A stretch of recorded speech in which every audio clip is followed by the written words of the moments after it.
Selamat pagi jemaat yang terkasih dalam Tuhan Yesus. Shalom.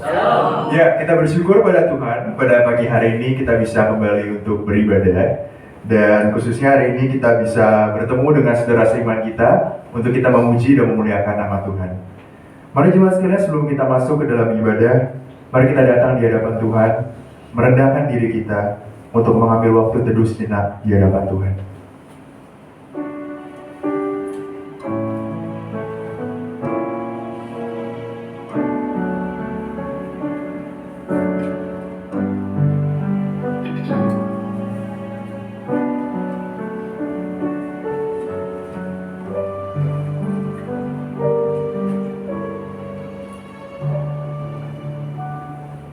Jemaat, kami undang untuk bangkit berdiri.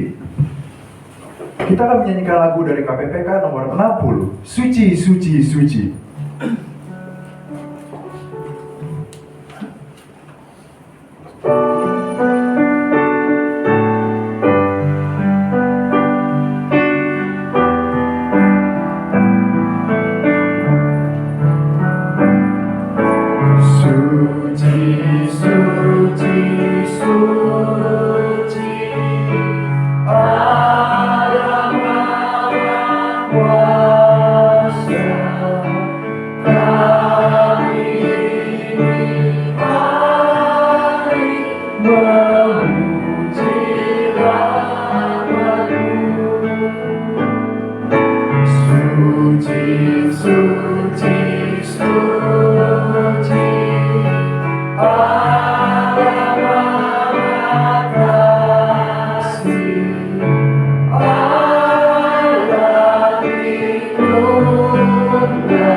Tiada terbanding.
Jemaat sekalian, ibadah ini dilandaskan dengan satu keyakinan bahwa pertolongan kita adalah dalam nama Tuhan yang menjadikan langit dan bumi dan yang tetap setia memelihara ciptaannya untuk selama-lamanya. Amin.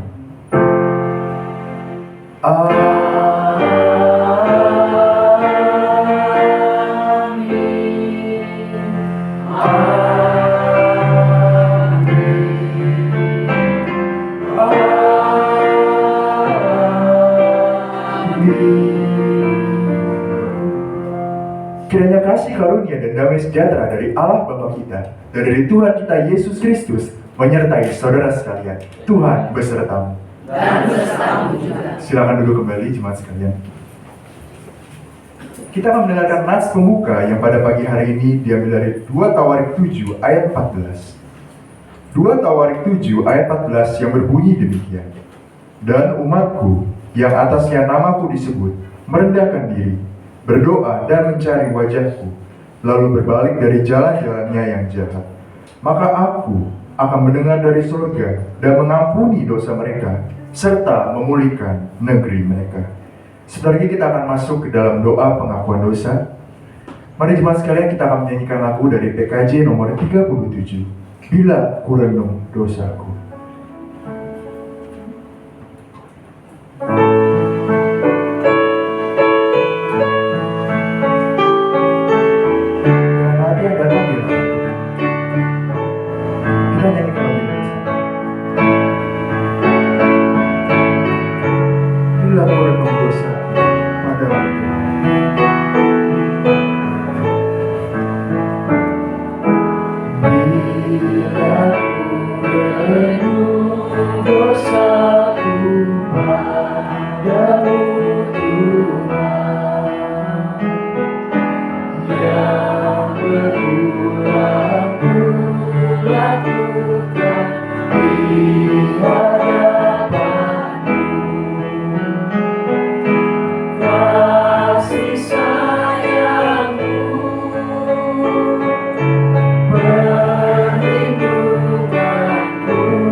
Mari kita masuk ke dalam doa pengakuan dosa. Mari saya beri waktu kepada jemaat sekalian untuk kita datang di hadapan Tuhan, merendahkan diri kita, mengampuni dosa, dan meminta ampun kepada Tuhan atas dosa yang telah kita perbuat.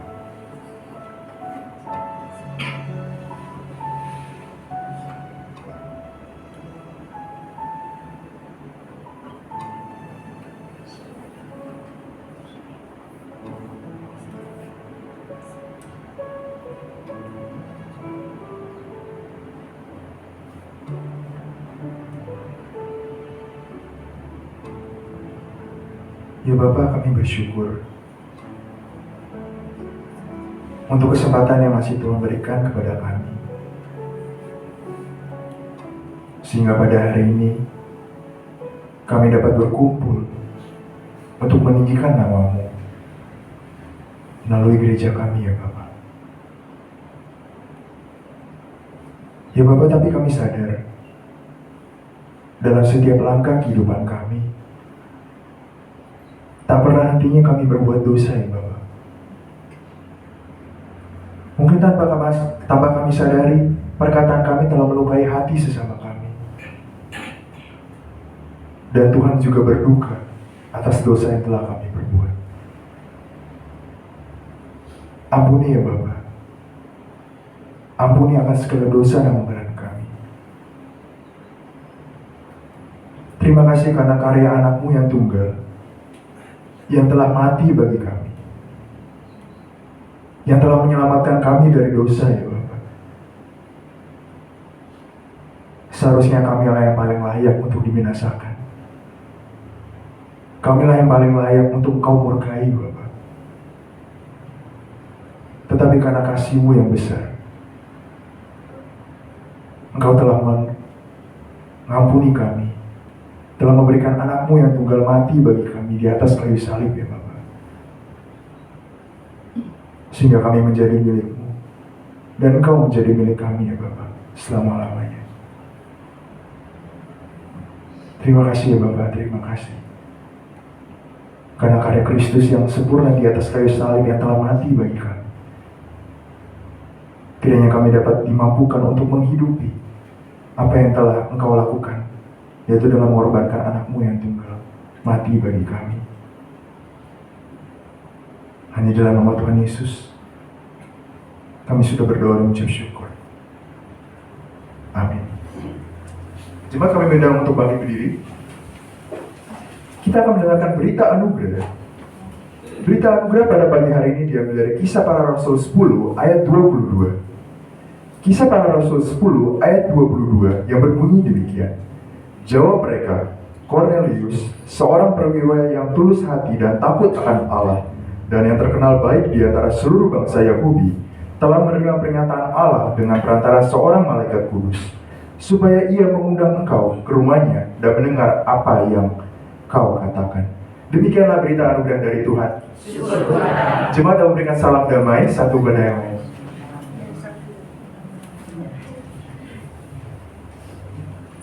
Sebenarnya kita akan mendengarkan persembahan pujian dari vokal Rufimas, tapi sebelumnya kita akan menyanyikan lagu dari KPPK nomor 343, Di Mezbahnya Sembahkanlah Korban.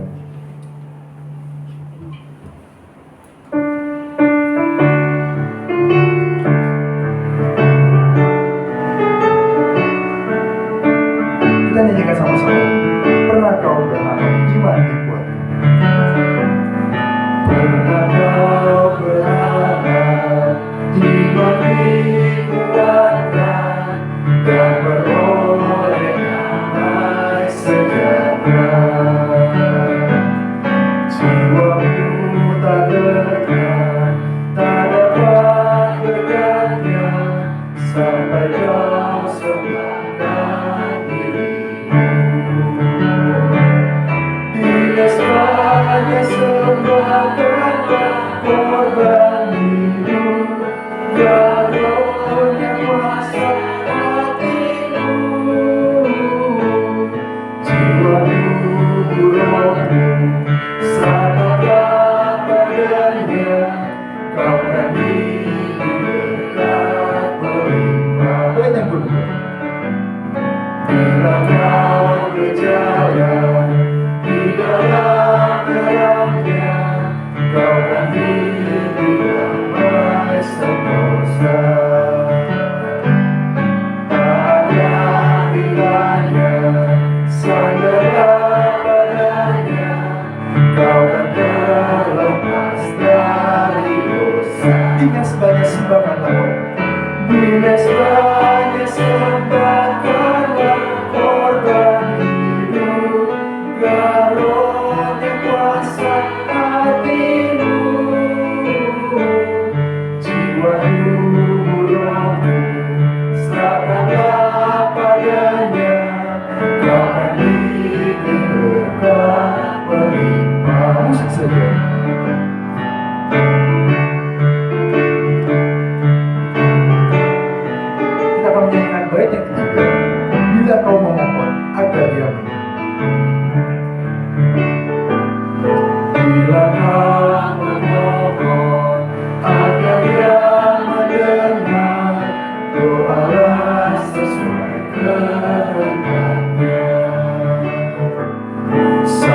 nunggu rohmu, dikuasainya, serahkan dirimu di mesbahnya.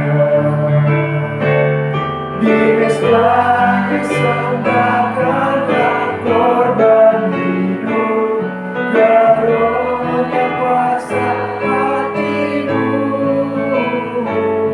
Jiwa tubuh rohmu, serahkanlah padanya, kau kan diberi berkat melimpah. Silakan duduk kembali jemaat sekalian. Kita akan mendengarkan persembahan pujian dari vokal grup Dimas. Saya persilakan.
Sampai akhir ku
Selamat pagi Bapak, Ibu, dan saudara-saudara jemaat kekasih Tuhan. Mari kita siapkan hati kita untuk bersama mendengar, merenungkan kebenaran firman Tuhan. Mari kita berdoa. Ya Tuhan, kami datang kepada Tuhan di dalam ibadah pada pagi ini. Bersyukur untuk anugerah dan pemeliharaan Tuhan yang Tuhan nyatakan hingga pada saat ini di dalam kehidupan kami. Kami bersyukur untuk setiap anugerah, kepercayaan, kasih yang Tuhan nyatakan, sehingga kami boleh ada sebagaimana kami ada pada hari ini. Di Minggu Prapaskah yang kedua ini Tuhan, kami bersama-sama rindu untuk belajar apa artinya merendahkan diri di hadapan Tuhan dan juga di hadapan orang lain. Kami mohon biarlah kiranya kepada kami diberikan hati seperti hati Tuhan Yesus, yang tidak menganggap kesetaraan dengan Allah sebagai milik yang harus dipertahankan.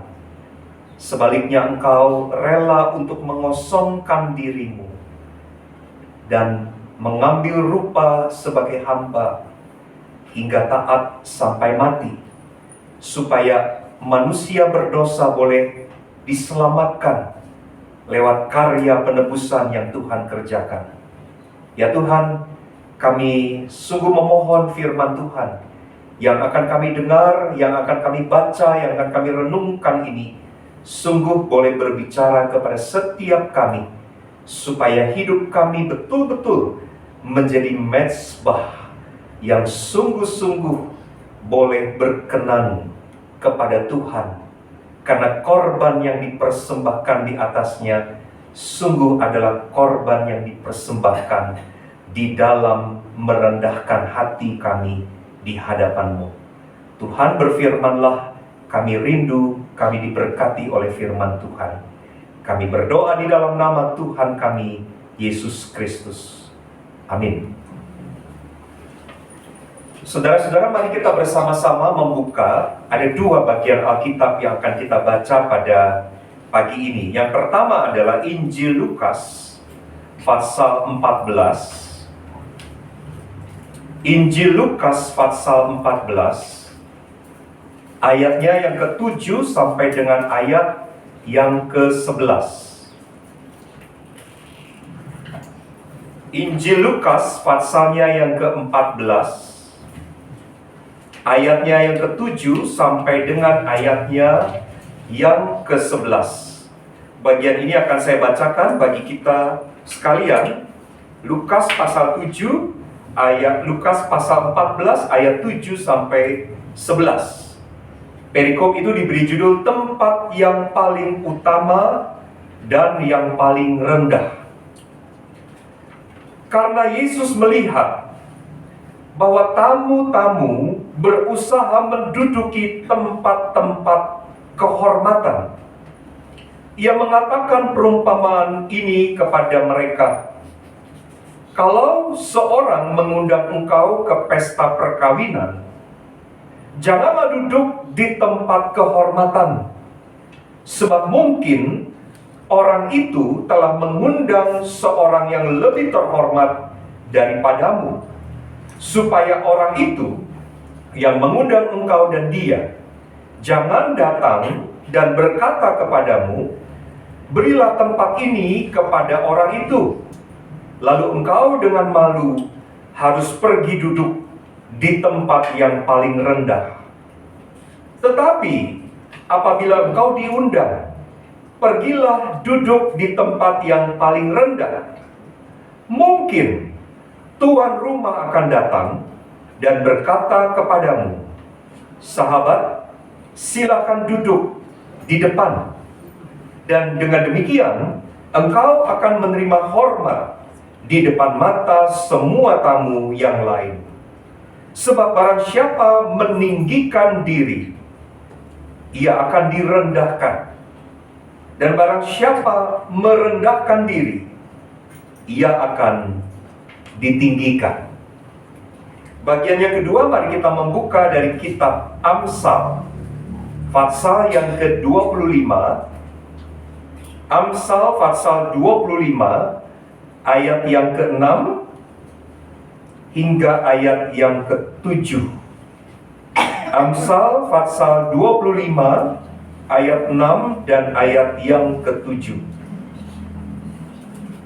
Jangan berlagak di hadapan raja atau berdiri di tempat para pembesar, karena lebih baik orang berkata kepadamu, naiklah kemari, daripada engkau direndahkan di hadapan orang mulia. Sampai di situ pembacaan Alkitab. Yang berbahagia adalah kita yang membaca, yang merenungkan, serta yang dengan taat melakukan kebenaran firman Tuhan di dalam hidupnya. Hosiana.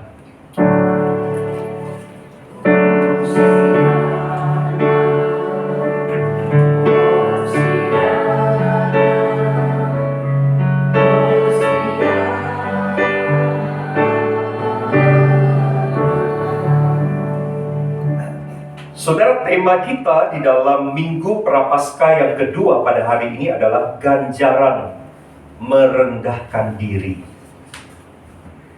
Saudara, ada seorang yang bernama Abraham Maslow. Dia pernah membuat sebuah teori yang sangat dikenal sebagai teori tentang kebutuhan yang disebut piramida kebutuhan. Maslow mencoba untuk menggambarkan bahwa manusia itu punya banyak kebutuhan, tetapi kalau mau diklasifikasikan atau kalau mau diperingkatkan, maka kebutuhan-kebutuhan manusia itu dapat dikelompokkan dan diperingkatkan menjadi ada 5 kelompok. Dia katakan yang paling bawah, yang paling mendasar, itu disebut kebutuhan yang bersifat fisiologis atau kebutuhan fisik, physiological needs. Saudara, kebutuhan fisiologis ini menyangkut makan, menyangkut minum, menyangkut ada tempat untuk berteduh, tempat tinggal. Itu kebutuhan fisiologis. Dan itu adalah kebutuhan yang paling mendasar yang tidak bisa tidak dipenuhi. Saudara, orang hidup kan butuh makan. Orang hidup butuh minum. Orang hidup butuh tempat untuk tinggal. Mungkin belum punya rumah sendiri, tetapi ada rumah kita sewa, setidaknya ada tempat untuk berteduh. Hujan tidak kehujanan, panas tidak kepanasan. Itu kebutuhan yang paling mendasar. Dan ini harus dipenuhi. Kalau tidak dipenuhi, saudara-saudara, manusia tidak mungkin bisa hidup. Kebutuhan yang bersifat fisik. Nah, di atasnya, Abraham Maslow menyebut kebutuhan manusia itu dengan sebutan safety needs, atau kebutuhan akan rasa aman. Jadi kalau makan sudah terpenuhi, minum sudah terpenuhi, tempat tinggal sudah terpenuhi, maka kita mulai memiliki atau dimunculkanlah kebutuhan-kebutuhan yang lain yang disebut kebutuhan akan rasa aman. Saudara mulai mencoba untuk membeli alat-alat yang canggih untuk membuat rumah saudara itu bisa terdeteksi lewat kamera. Jadi ada orang pasang CCTV di rumahnya, ya. CCTV-nya, kameranya diarahkan ke pagar begitu, supaya kalau ada maling lompat itu ketahuan ada orang lompat masuk ke rumah kita. Jadi kan nggak mungkin orang membeli CCTV kalau makan aja belum bisa. Jadi setelah yang pertama ini terpenuhi, maka orang mulai mempunyai atau memunculkan kebutuhan-kebutuhan yang lebih tinggi sifatnya, yaitu kebutuhan akan rasa aman. Itu kelompok yang kedua. Kelompok yang ketiga itu adalah kebutuhan yang disebut dengan social needs atau kebutuhan sosial, yaitu kebutuhan untuk memiliki dan dimiliki, kebutuhan untuk mencintai dan dicintai. Itu kebutuhan yang menyangkut relasi kita dengan orang lain.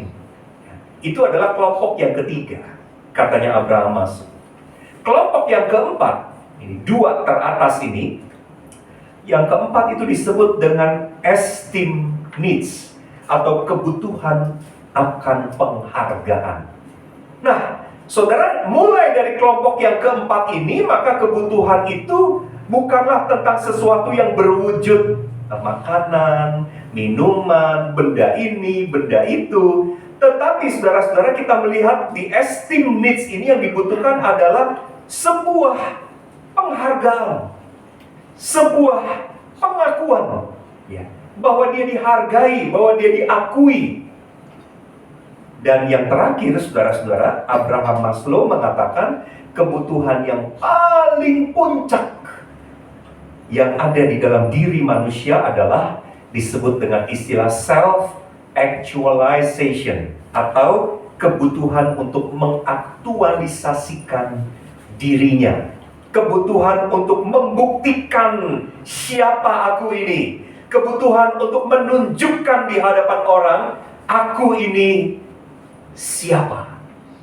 Nah, saudara-saudara, berangkat dari teori Abraham Maslow itu, dan kalau kita perhatikan kelompok keempat, kelompok kelima, saya tidak mengajak Bapak Ibu untuk perhatikan yang 1, 2, 3. Hari ini saya mau ajak saudara perhatikan kelompok keempat yang disebut kebutuhan akan penghargaan, esteem needs. Dan yang kelima, kebutuhan untuk membuktikan dirinya, mengaktualisasikan dirinya. Itu adalah self-actualization. Saudara, ternyata apa yang disebutkan oleh Maslow di dalam teori ini adalah sesuatu hal yang benar. Dalam arti, saudara-saudara, bahwa itu betul-betul terjadi di dalam kehidupan manusia. Kalau kita melihat manusia pada hari ini, saudara-saudara, setelah level pertama, level kedua, level ketiga terpenuhi, masih ada kebutuhan-kebutuhan yang terus dia cari, ingin didapatkan. Kebutuhan untuk dihargai, kebutuhan untuk diakui, kebutuhan untuk bisa membuktikan aku ini siapa, kebutuhan untuk bisa diperhitungkan oleh banyak orang. Saudara, memang secara naluriah manusia ingin dipuji. Saudara ingin dipuji? Secara naluriah kita ingin dipuji. Dan secara naluriah kita tidak suka kalau kita justru diejek. Betul kan? Ya. Secara naluriah kita ingin dipuji. Secara naluriah kita ingin diakui. Secara naluriah kita ingin dihargai. Ibu-ibu yang memasak, saudara udah capek masak. Mulai dari mengupas, memotong, mencuci, menggoreng, apapun itu. Lalu ketika masakan udah jadi, lalu di orang-orang rumah bilang gini, masakan apa ini? Nggak ada rasanya. Saudara kira-kira seneng nggak digituin? Kan nggak seneng. Saudara pasti ingin diakui, dihargai setelah apa yang saudara lakukan itu. Saudara ingin mendapatkan penghargaan. Saudara, secara naluriah memang manusia tidak mau direndahkan. Manusia tidak mau disepelekan. Bahkan kita tidak mau tidak dianggap oleh orang lain. Kalau saudara ngomong di depan banyak orang, ketika saudara ngomong, apa yang saudara ngomong tidak dianggap orang lain, kita pasti merasa tersinggung. Kok aku ngomong tidak diperhatikan oleh orang lain? Kalau dia yang ngomong didengarkan. Kalau aku yang ngomong, kenapa orang-orang tidak mau mendengarkan aku? Saudara, itu sesuatu gejala yang sangat wajar. Sesuatu gejala yang sangat umum. Dan karenanya saudara-saudara, kecenderungan manusia pada hari ini adalah mencoba untuk menaruh atau memberi harga yang cukup tinggi pada dirinya sendiri. Saudara, kalau di supermarket kita mau beli barang kan selalu ada label harganya, begitu ya. Aqua ini satunya ini katakanlah Rp1.000, katakanlah ada harganya. Menurut saudara, kalau saudara diminta untuk menempelkan label pada diri saudara, Kira-kira saudara mau memberi harga berapa? Bapak Ibu mau memberi harga berapa? Goceng? Masa goceng? Coba, berapa? 100.000? Walaupun itu adalah satuan atau mata uang, bukan mata uang, itu adalah satuan uang rupiah kita yang terbesar. Tapi kalau nilai kita 100.000 doang, kita nggak rela kan? Masa aku cuman harganya 100.000? Ya. Saudara, manusia selalu mencoba untuk menaruh atau memberi harga yang cukup tinggi kepada dirinya sendiri. Dan karenanya ketika bicara tentang kerendahan hati atau merendahkan diri, maka percakapan-percakapan semacam itu identik dengan kelemahan. Manusia modern pada hari ini berkata bahwa topik tentang merendahkan diri atau merendahkan hati itu menunjukkan kelemahanmu, membuat pamor diri kita, membuat gengsi diri kita menjadi turun terjun bebas. Karenanya saudara-saudara, orang pada hari ini mempunyai apa yang disebut dengan self-pride, punya kebanggaan yang besar terhadap dirinya, merasa dirinya begitu tinggi harganya, merasa dirinya begitu terhormat, ingin dipuji, ingin diakui, ingin dihargai, tidak suka kalau direndahkan, tidak suka kalau dikritik, tidak suka kalau kelemahannya diekspos. Itu kondisi manusia pada hari ini. Saudara, di tengah-tengah kondisi manusia pada zaman ini yang demikian, bagian firman Tuhan yang kita baca pada pagi ini justru berbicara hal yang bertolak belakang. Bagian firman Tuhan yang kita baca pada pagi ini justru bicara tentang merendahkan diri. Ketika orang tidak suka dengan topik merendahkan diri, justru saudara-saudara, Tuhan Yesus di dalam Injil Lukas yang tadi kita baca itu justru menegaskan tentang apa artinya merendahkan diri. Saudara, apa artinya merendahkan diri atau kerendahan hati? Saudara, merendahkan diri atau merendahkan hati kita artinya kemampuan untuk mengenali diri sendiri dan posisi diri kita secara tepat, baik di hadapan Allah maupun di hadapan orang lain. Saudara, itu definisi yang menurut saya sangat tepat untuk menggambarkan apa artinya tindakan merendahkan diri, yaitu kemampuan untuk bisa mengenal diri kita dan memposisikan diri kita secara tepat di hadapan Tuhan dan di hadapan orang lain. Saudara, merendahkan diri atau ketika kita bicara kerendahan hati, bukan karena kita kurang menghargai diri sendiri. Oh, saudara-saudara, itu satu hal yang sangat berbeda. Kalau kita bicara merendahkan diri, lalu itu diterjemahkan sebagai kita nih jadi orang yang gak punya harga diri, itu hal yang beda. Ya. Merendahkan hati atau merendahkan diri bukan karena kita tidak menghargai diri kita sendiri. Tetapi merendahkan diri adalah sebagai pengikut Kristus, kita tahu menempatkan diri kita secara tepat, baik itu di hadapan Allah dan juga di hadapan orang lain. Bahwa di hadapan Allah dan di hadapan orang lain, kita seperti juga halnya orang lain, punya kelebihan, punya kekurangan.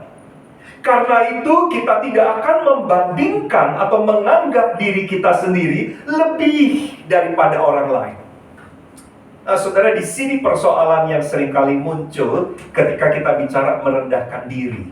Kesulitan dari merendahkan diri adalah kita mengenali diri kita dan memposisikan diri kita tidak tepat di hadapan Allah ataupun di hadapan orang lain.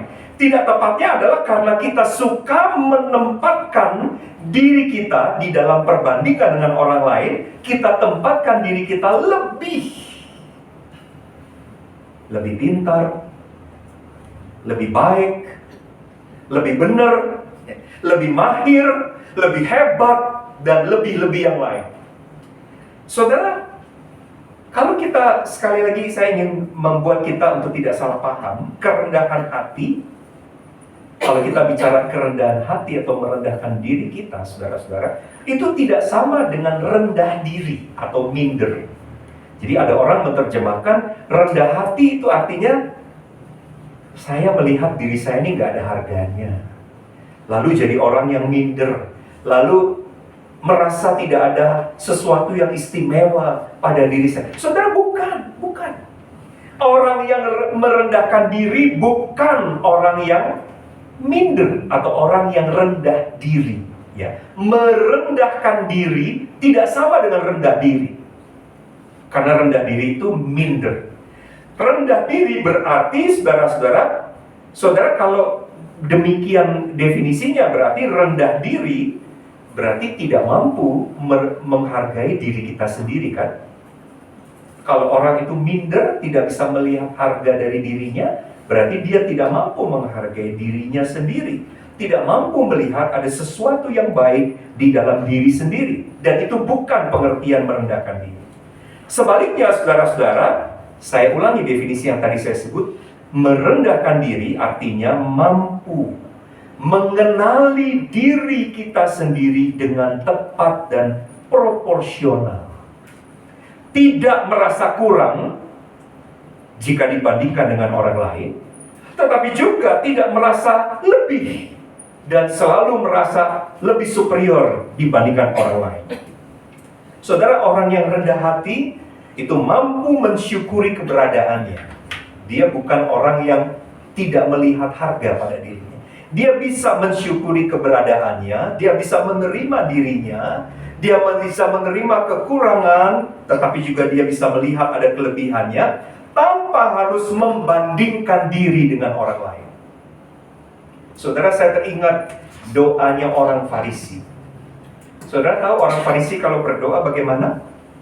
Mereka suka berdoa begini, "Ya Tuhan, aku bersyukur karena aku tidak dilahirkan menjadi pemungut cukai." Artinya apa? Dia melihat nilai dirinya dengan cara membandingkan dirinya dengan orang lain. Dan dia merasa lebih dibandingkan dengan orang lain. Itu bukan sikap merendahkan diri. Itu adalah kesombongan. Ya, mensyukuri keberadaan diri dengan cara membandingkannya dengan orang lain, itu kesombongan. "Ya Tuhan, saya bersyukur karena saya tidak dilahirkan di tengah-tengah keluarga yang kurang mampu." Oh, itu kesombongan. Itu kesombongan, saudara. Artinya, saudara-saudara, kita mensyukuri keberadaan diri dengan membandingkan diri kita dengan orang lain. Sekali lagi, itu adalah kesombongan. Rendah hati atau merendahkan diri adalah menerima diri kita apa adanya dengan segala kelebihan dan kekurangannya, dan tidak memposisikan diri kita lebih daripada orang lain. Jadi artinya memposisikan diri kita dengan tepat, tidak minder, tapi juga tidak sombong. Kita betul-betul tahu diri kita di hadapan Allah. Kita betul-betul tahu diri kita di hadapan teman-teman kita, di hadapan orang-orang lain. Dan kita mensyukuri apa yang ada pada hidup kita. Nah, saudara-saudara, hari ini kita di Minggu Prapaskah yang kedua ini membaca satu teks Alkitab yang menurut saya sangat menarik. Satu ketika di dalam sebuah pesta, Tuhan Yesus dikatakan melihat banyak tamu berusaha menduduki tempat-tempat kehormatan. Perhatikan ayat yang ke-7.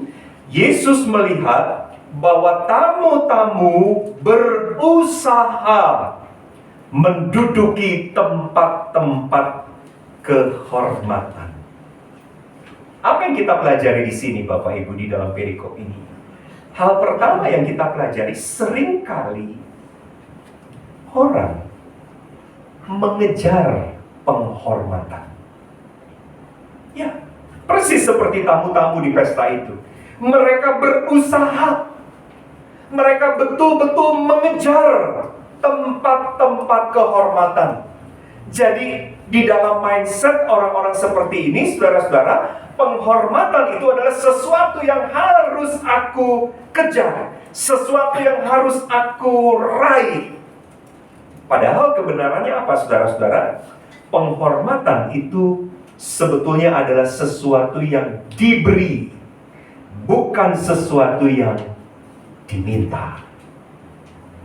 Saudara, saya belajar prinsip ini, saudara-saudara, dengan dari membaca sebuah buku. Di dalam buku itu penulisnya berkata begini, penghormatan itu adalah akibat, bukan tujuan. Kalau penghormatan itu menjadi tujuan, berarti kita akan kejar tujuan kita. Padahal sebetulnya kebenarannya adalah penghormatan itu adalah akibat. Penghormatan itu diberikan, itu given, diberikan oleh orang lain, bukan sesuatu yang kita minta, bukan sesuatu yang kita tuntut dari orang lain.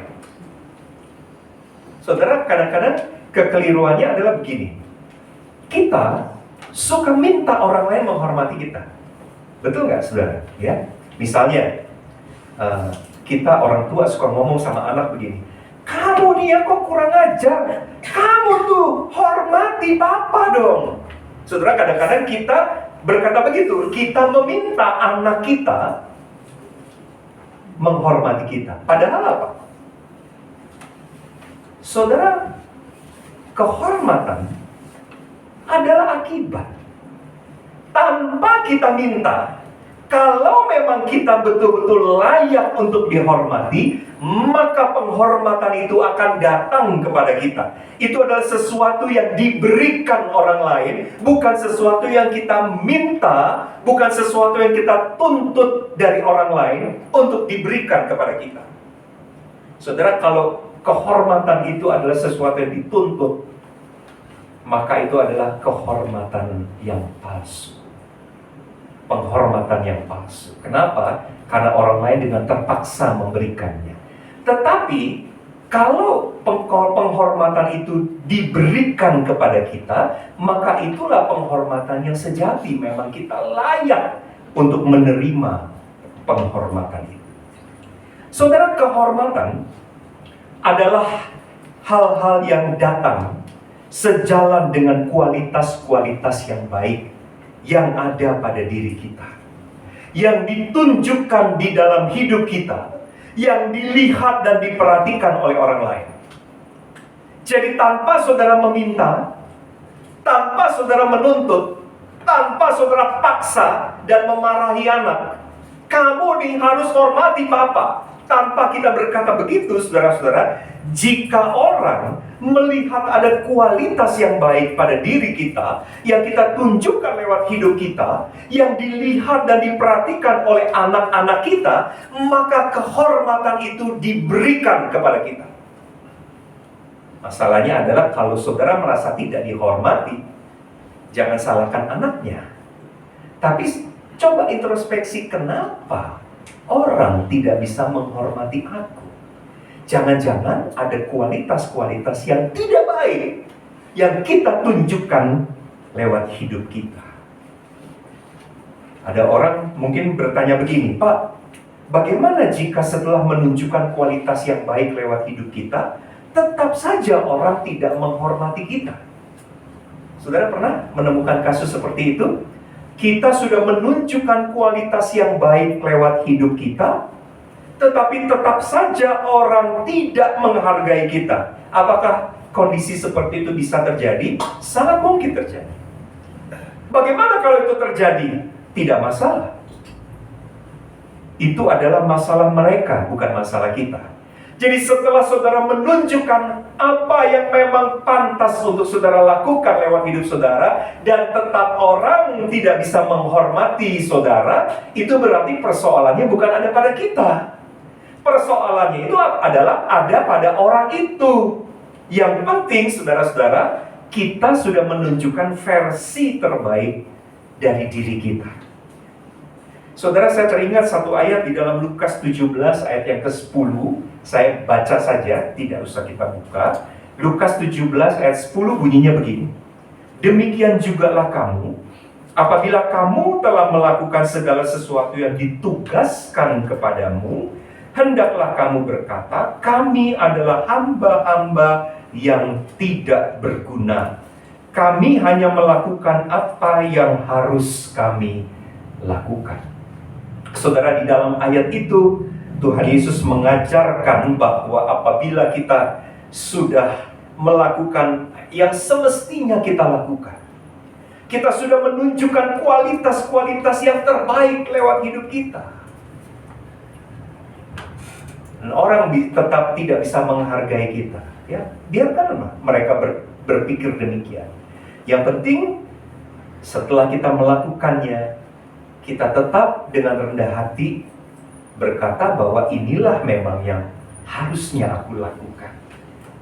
Kami memang harus melakukan apa yang harus kami lakukan. Saudara, orang yang tinggi hati merasa dirinya pantas untuk mendapatkan penghormatan. Dan karenanya kalau kita baca di dalam teks ini, tamu-tamu itu berebut tempat untuk duduk di tempat yang terhormat karena mereka merasa pantas untuk mendapatkan penghormatan itu. Dan karenanya mereka mengejarnya. Karenanya mereka betul-betul berlomba-lomba untuk mendapatkannya. Karenanya mereka menuntut agar orang mengakui mereka sebagai orang yang pantas untuk dihormati. Dan biasanya saudara-saudara, kalau kita menuntut kehormatan, biasanya kalau kita tidak mendapatkannya, kita akan menjadi marah, bukan? Ya, seperti tadi contoh ayah, ketika dia menuntut kehormatan tapi dia tidak mendapatkannya, dia akan merasa marah. Sebaliknya, kalau orang itu rendah hati, kalau orang itu merendahkan dirinya, dia menempatkan dirinya dengan tepat di hadapan Tuhan dan juga di hadapan orang lain, maka dia menyerahkan keputusan untuk menghormati atau menghargainya kepada Tuhan atau kepada orang lain, bukan oleh dirinya sendiri. Sehingga akhirnya Bapak Ibu, yang penting saya sudah menunjukkan kualitas yang terbaik, dan penghormatan itu diberikan, bukan sesuatu yang diminta, apalagi dipaksa dari orang lain. Saudara, dalam hidup kita di tengah-tengah dunia yang semakin kompetitif ini, kita kadang-kadang saudara-saudara tanpa sadar jatuh kepada kesalahan ini. Kita merasa bahwa kita ini pantas untuk dihormati. Kita merasa dan kita menuntut, kita mengejar penghormatan itu. Kita meminta orang lain hormati kita dan kita marah. Kita tersinggung ketika teman kerja kita mungkin tidak hormati kita. Saudara, ingat pelajaran kita hari ini.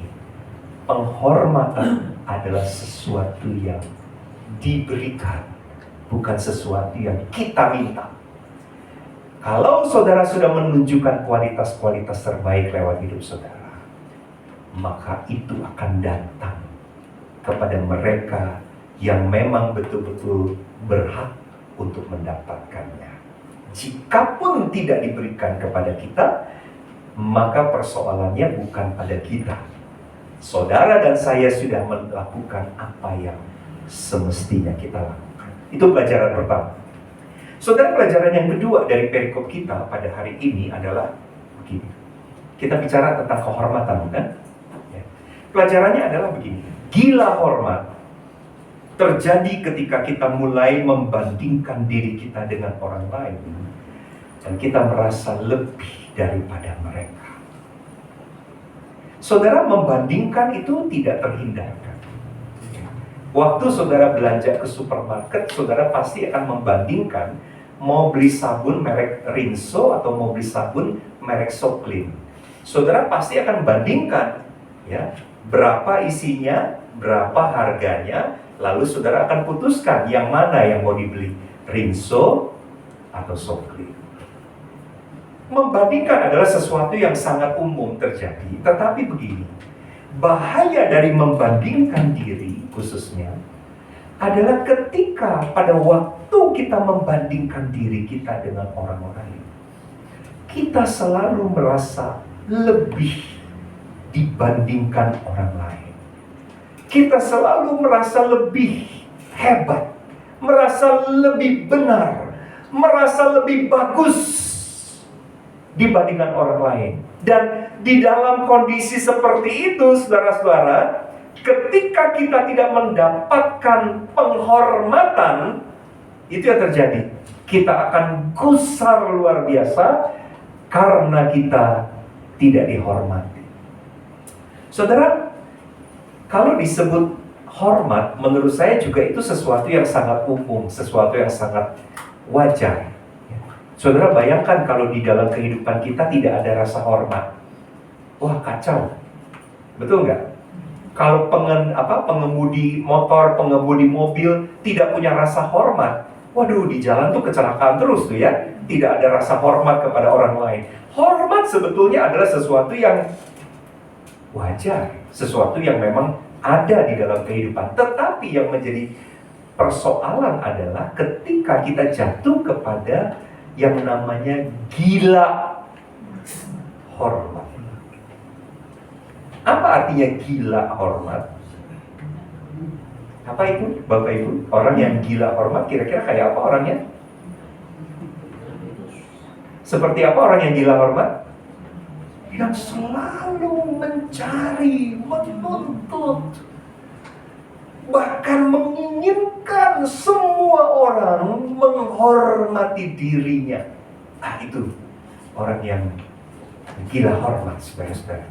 Saudara, gila hormat itu terjadi ketika kita membandingkan diri kita dengan orang lain, dan setelah itu kita merasa bahwa kita lebih dari orang lain, dan karena kita merasa lebih dari orang lain, maka kita merasa bahwa diri kita patut untuk dihormati.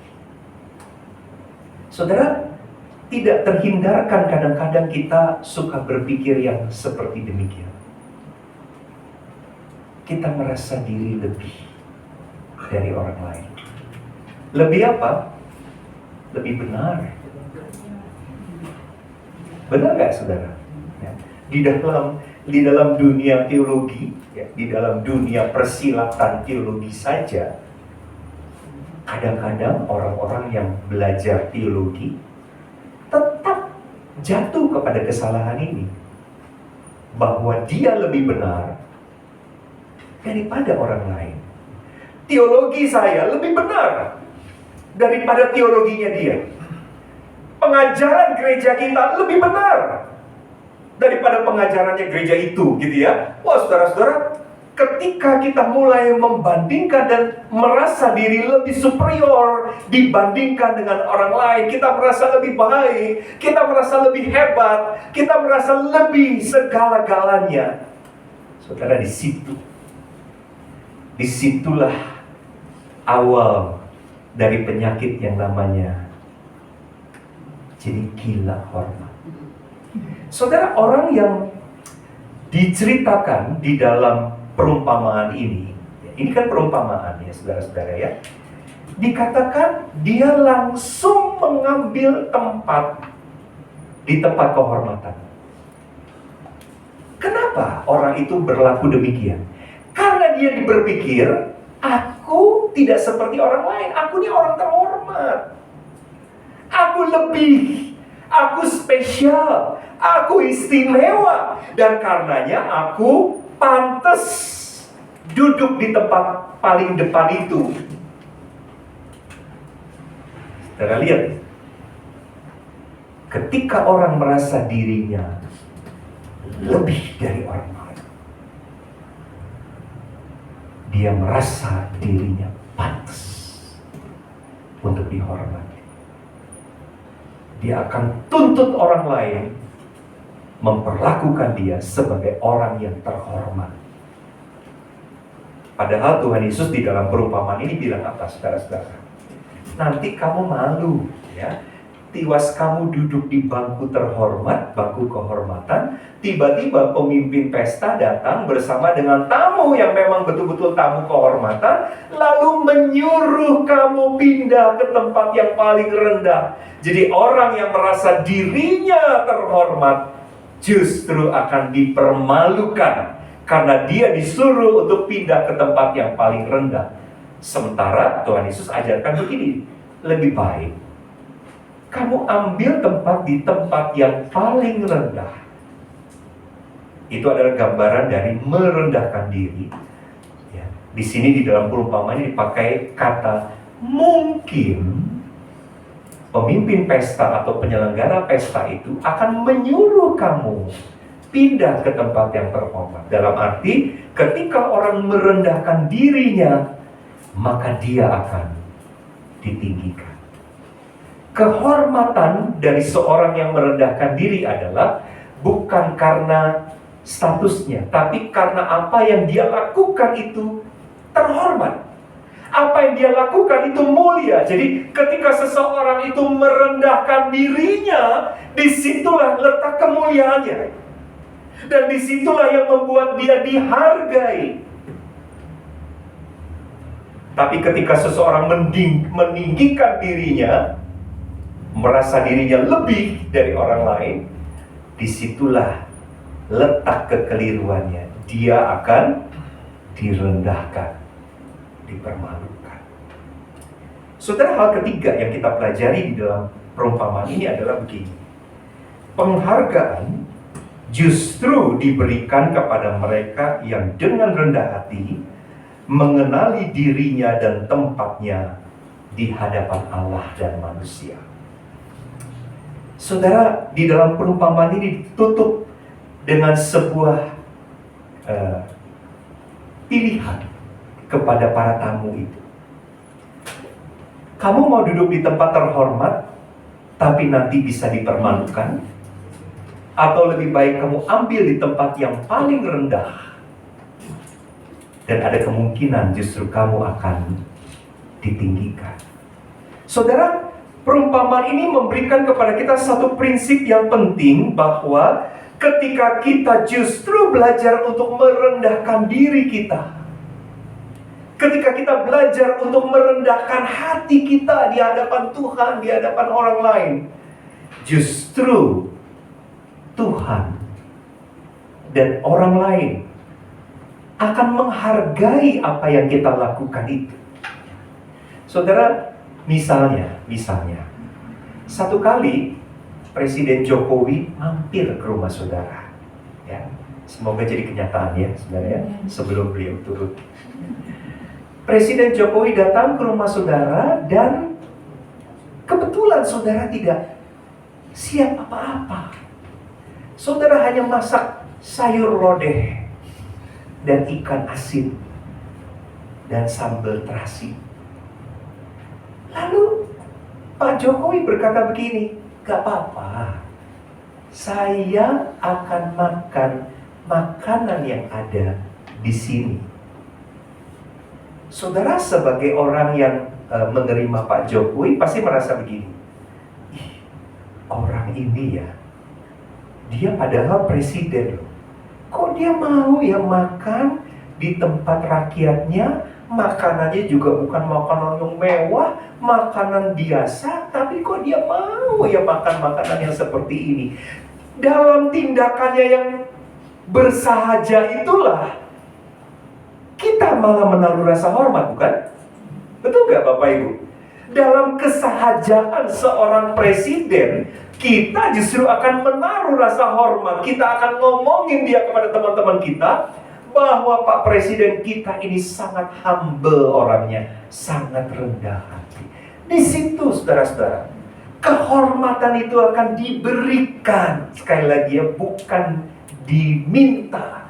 Ketika kita menunjukkan bahwa diri kita pantas, dengan cara kita menaruh diri kita secara tepat dan proporsional, maka kehormatan itu akan diberikan. Sebaliknya, kalau ada orang datang ke rumah saya, ke rumah saudara.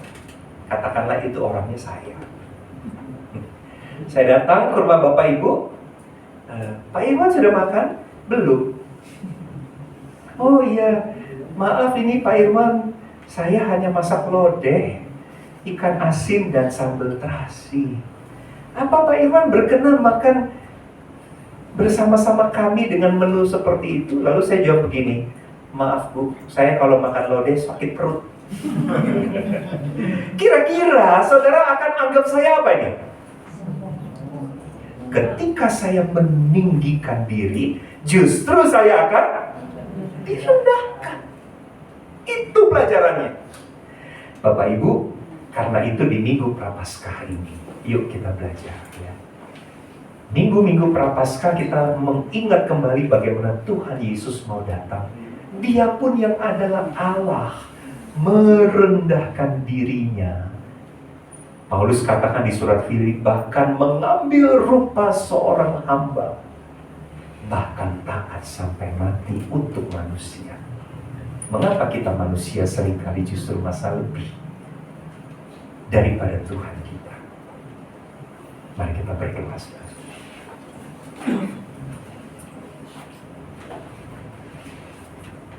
Mari kita sama-sama berdiam diri sejenak di hadapan Tuhan. Dan kita merenungkan bagian firman Tuhan yang baru saja kita dengarkan. Dan memeriksa diri kita.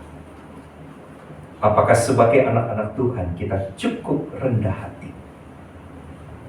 Kita cukup mampu merendahkan diri kita. Menilai dan menempatkan diri kita dengan tepat di hadapan Tuhan, di hadapan manusia. Tidak merasa minder, tetapi juga sebaliknya tidak menjadi sombong. Tidak harus membandingkan diri dan merasa diri kita lebih daripada orang lain. Tapi justru di dalam merendahkan diri kita itu, kita akan dihormati. Barang siapa merendahkan diri, kata Tuhan Yesus, dia akan ditinggikan.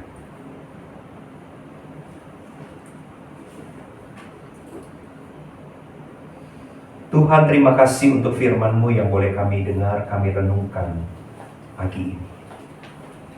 Hari ini kami belajar kembali tentang apa artinya merendahkan diri kami di hadapan Tuhan dan di hadapan manusia. Ampuni kami kalau selama ini kami suka jatuh kepada dosa kesombongan. Ampuni kami kalau kami suka membandingkan diri dengan orang lain dan kami merasa lebih daripada mereka.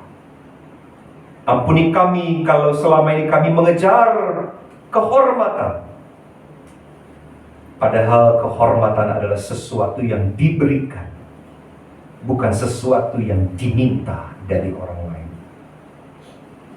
Ya Tuhan, kami mau belajar sebagai anak-anak-Mu menjadi semakin seperti Tuhan Yesus yang sudah mengosongkan diri, mengambil rupa sebagai hamba, menjadi sama dengan manusia, dan mati untuk manusia.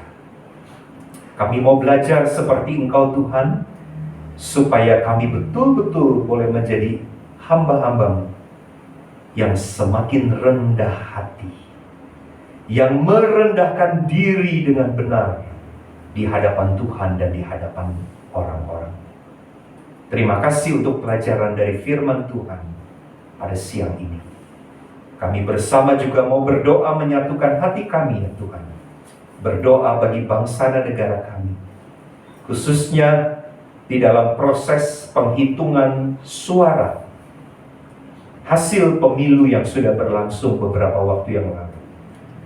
Kami mohon Tuhan terus menyertai proses ini supaya dapat berjalan dengan baik. Dan pada akhirnya kami mendapatkan hasil final tentang orang yang Tuhan perkenan untuk memimpin bangsa kami ini. Kami serahkan bangsa ini ke dalam tangan-Mu Tuhan. Sebab Kami percaya bahwa di balik orang-orang yang Tuhan izinkan memimpin, bekerja di tengah-tengah pemerintahan, satu pribadi yang bekerja dengan luar biasa untuk Indonesia adalah hanya Tuhan sendiri. Dan karenanya kami mau minta Tuhan pimpin, berkatilah bangsa kami ini. Hari ini kami juga mengingat saudara-saudara kami yang sedang sakit, mereka yang tidak dapat datang ke gereja, mereka yang lemah tubuh, Tuhan kuatkan dan mohon Tuhan pulihkan mereka. Mereka yang di dalam persoalan dan masalah-masalah hidup yang berat, mohon Tuhan tolong dan lawat mereka. Kami berdoa juga untuk gereja kami di tempat ini. Kami berdoa biarlah kiranya Tuhan yang terus akan pimpin dan sertai. Pakai setiap bentuk pelayanan yang ada dilakukan di dalam gereja ini dan oleh gereja ini, supaya sungguh boleh menjadi berkat untuk pertumbuhan jemaat dan juga menjadi berkat bagi banyak orang. Tuhan, dengarkanlah doa kami. Kami mau menyerahkan juga pada akhirnya anak-anak kami, studi dan masa depan mereka. Kami serahkan juga usaha dan pekerjaan kami. Mohon Tuhan berkati dan sertai. Keluarga dan rumah tangga kami juga ingin kami serahkan ke dalam tangan berkat-Mu. Terima kasih Bapa. Inilah doa kami alaskan di dalam nama Tuhan Yesus Kristus yang sudah mengajarkan kami semua berdoa demikian. Bapa kami yang di sorga, dikuduskanlah nama-Mu, datanglah kerajaan-Mu, jadilah kehendak-Mu di bumi seperti di sorga. Berikanlah kami pada hari ini makanan kami yang secukupnya, dan ampunilah kami akan kesalahan kami, seperti kami juga mengampuni orang yang bersalah kepada kami. Dan janganlah membawa kami ke dalam pencobaan, tetapi lepaskanlah kami daripada yang jahat. Karena Engkaulah yang mempunyai kerajaan dan kuasa dan kemuliaan sampai selama-lamanya. Amin.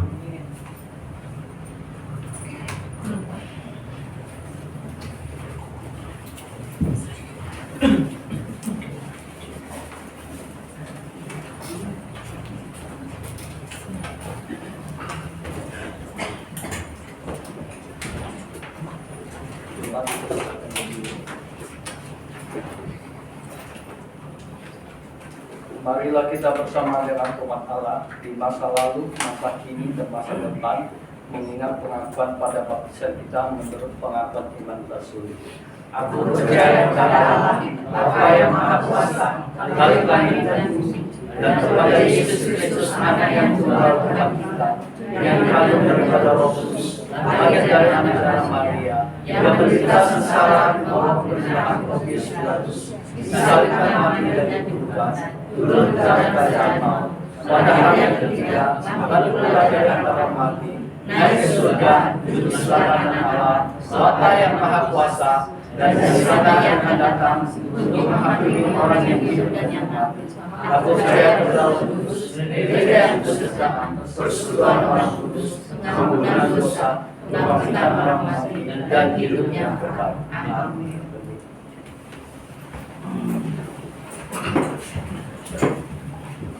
Ya, puji Tuhan, kita telah mendengarkan sharing firman Tuhan yang telah disampaikan oleh Pendeta Irwan. Terima kasih. Jemaat sekalian, sebentar kita akan memberikan persembahan yang terbaik bagi Tuhan. Dan persembahan ini dijelaskan dari Mazmur pasal 37 ayat 25 sampai 26. Dahulu aku muda, sekarang telah menjadi tua, tetapi tidak pernah kulihat orang benar ditinggalkan, anak-anak cucunya meminta-minta roti. Tiap hari ia menaruh belas kasihan dan memberi pinjaman, dan anak cucunya menjadi berkat. Untuk mengirimkan persembahan, kita akan menyanyikan lagu dari KPPK nomor 349, Bagi Yesus Tuhanku.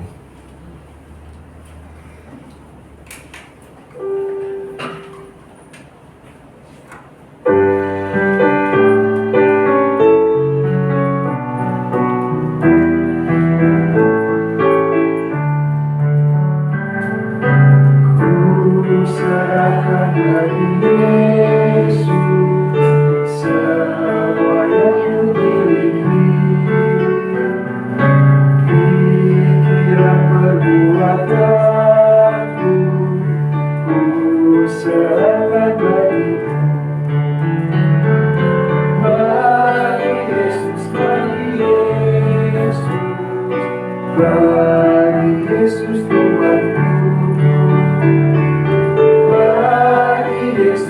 bagi Yesus, bagi Yesus Tuhanku.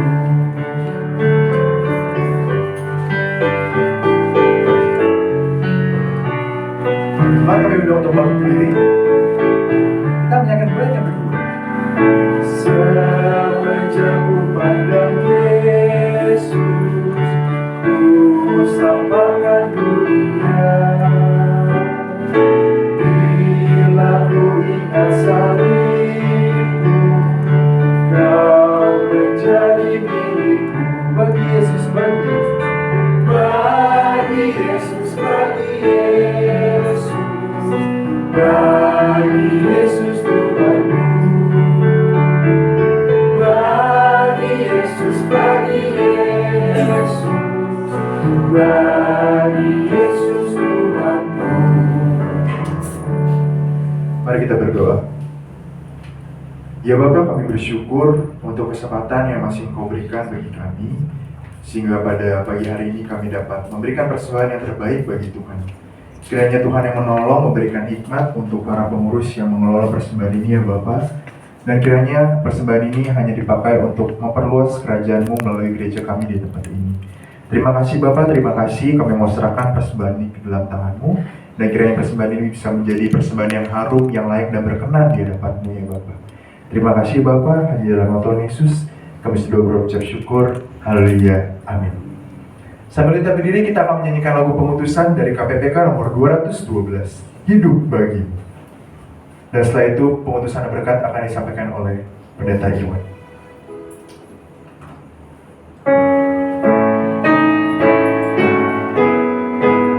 Hidup bagimu kuserahkan diriku.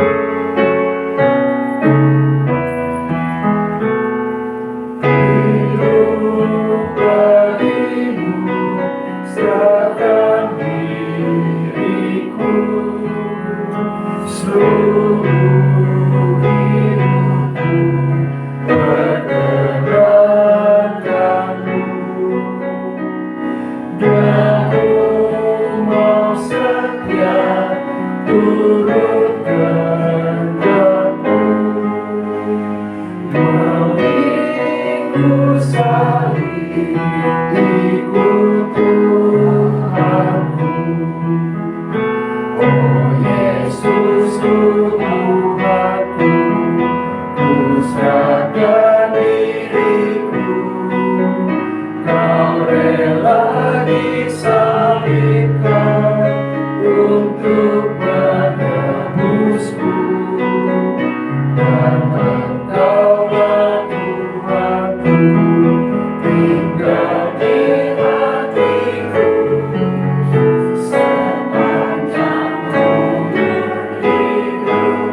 Jemaat kekasih Tuhan, arahkanlah hatimu kepada Tuhan.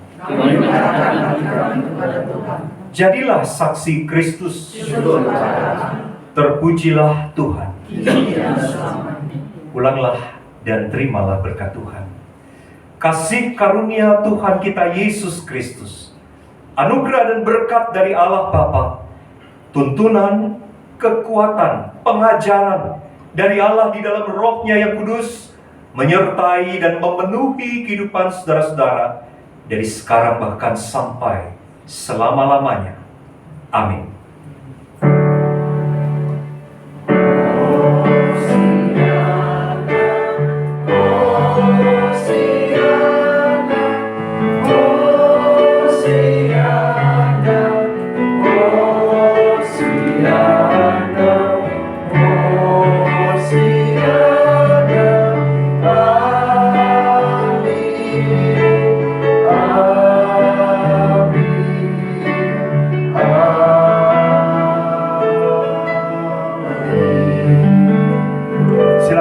Jemaat sekalian, ibadah kita telah selesai. Saat duduk, Tuhan Yesus memberkati kita semua.